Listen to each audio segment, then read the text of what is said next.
On sait qu'aujourd'hui, dans le projet, il y avait 17 références à l'identité de genre. On sait qu'il y a des associations comme le planning familial qui disent qui ont des matériels pédagogiques où ils montrent des hommes enceintes, etc. etc. Vous avez parlé d'Alexandre Portier, il nous reste 2 petites minutes. Je voudrais qu'on l'écoute sur la théorie du genre. C'est vrai que c'est sa déclaration cette semaine au Sénat qui a été massivement relayée. C'est-à-dire qu'Alexandre Portier dit « Je veux mettre de côté cette théorie du genre qui n'a rien à faire dans l'éducation nationale. Et encore une chose, il ne veut pas de politique d'idéologie dans les classes. » On l'écoute. L'école a un rôle à jouer et qu'on doit être présent pour protéger nos jeunes. Mais protéger nos jeunes, ça veut dire le faire aussi avec les bons outils appropriés. Et c'est pour cela que j'ai émis 3 réserves sur les réflexions qui sont en cours.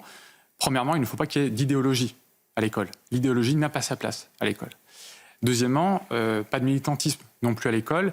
Et tous les intervenants doivent être strictement encadrés dès lors qu'ils portent des sujets en cette matière. Et troisièmement, il faut qu'on ait une meilleure prise en compte du développement de nos jeunes, de nos élèves, pour que les contenus soient adaptés à leur progression. On ne peut pas dire la même chose à un enfant de 4 ans, évidemment, et à un jeune de 16 ans. Ça fait du bien là aussi parce que sur ce sujet-là, on sait que l'éducation, depuis 2013, a vraiment choisi de porter un discours extrêmement militant en ouvrant les cours à des formateurs et à des associations extrêmement militantes. Et il a effectivement dit les choses. On sait qu'aujourd'hui, dans le projet, il y avait 17 références à l'identité de genre. On sait qu'il y a des associations comme le planning familial qui disent qui ont des matériels pédagogiques où ils montrent des hommes enceintes, etc., etc.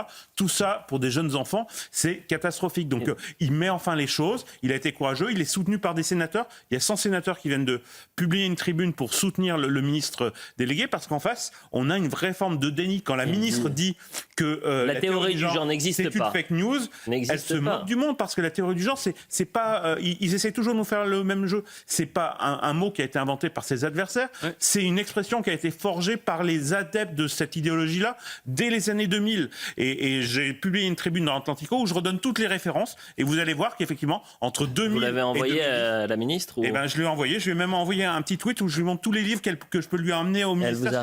Elle ne m'a pas répondu encore, mais j'ai toute une bibliothèque que je peux lui adresser.